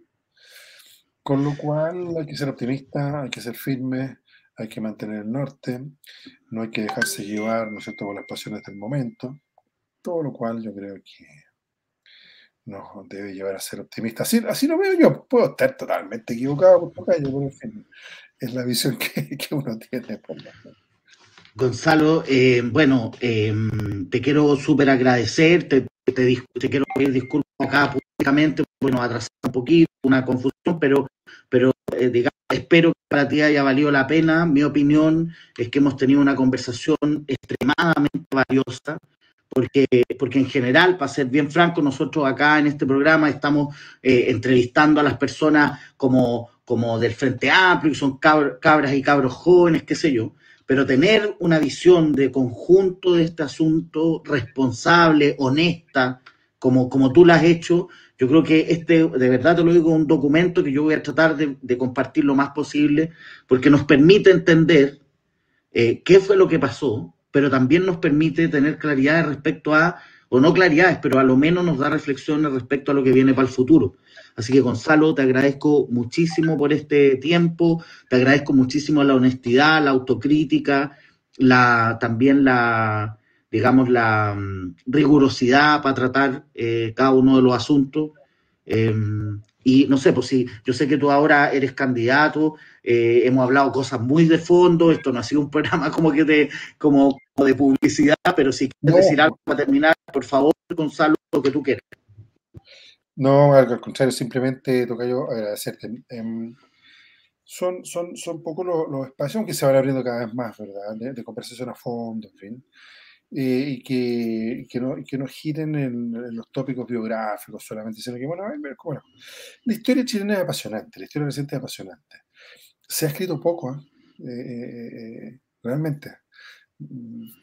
¿Qué textos importantes sobre la transición hay? 2 o 3. Entonces tampoco es tan sencillo.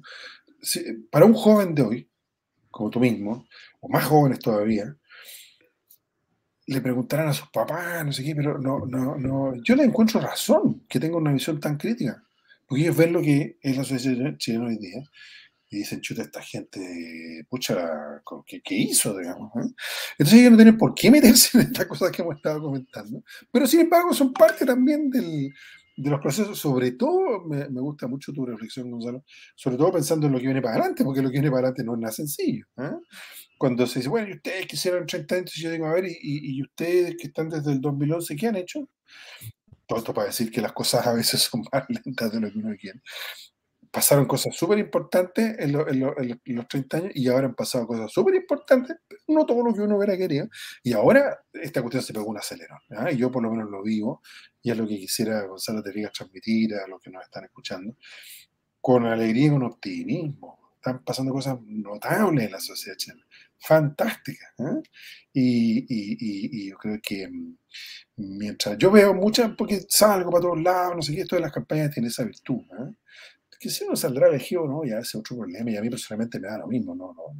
A ver, evidentemente me encantaría salir elegido, pero no lo tomemos tan a la ligera, pero no se me va a la vida ni nada, al contrario. Yo prefiero ser profesor universitario, como son. Es lo que me gusta hacer. Pero en este tomar contacto, me encanta ver tanta gente joven motivada, fíjate. Me encanta ver tanto espíritu libertario, me encanta ver cómo retroceden los prejuicios.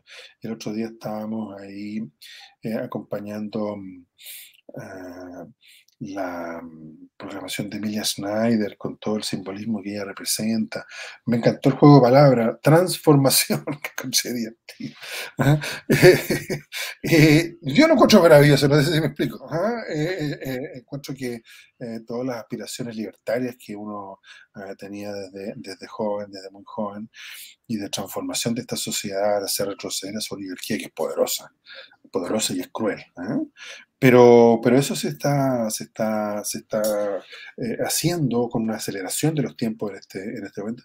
Y el mensaje a las nuevas generaciones, yo creo que tiene que ser, miren, no se dejen llevar por el terror que esta gente, porque es lo único que tienen al final, infundir terror. Al final no les queda más argumento. Infundir terror nomás. Y bueno, entonces hay gente que va y compra dólares, ya está, comprando. Van a perder plata, pero bueno, asunto de ellos. Pero los jóvenes que se están motivando por la política, es muy importante que vean que la acción política produce resultados y la acción política es capaz de cambiar el futuro. Esa palabra, cambiar el futuro, es lo que está pasando en este momento. Así que, muchas gracias por la invitación, estupendo el espacio y muchísimas gracias por haber permitido explayarme un poco, cosa que uno no puede hacer normalmente. No, muchas gracias de nuevo a ti, Gonzalo, por habernos, digamos, sido tan transparente y habernos abierto parte de tu historia y de tus vivencias, y también, como te digo, por la transparencia, por la honestidad, para poder decir lo bueno y lo malo también, porque esto es un poco casi cruel decir que tu experiencia sea un insumo, pero en el mejor de los sentidos es en el fondo un insumo para todo el proyecto que viene ahora para adelante, para darnos cuenta que en general las cuestiones no son tan blancas ni tan negras y que no existen los héroes ni los villanos, sino que en general las cosas se juegan en el área chica. Así que, Gonzalo, muchas gracias.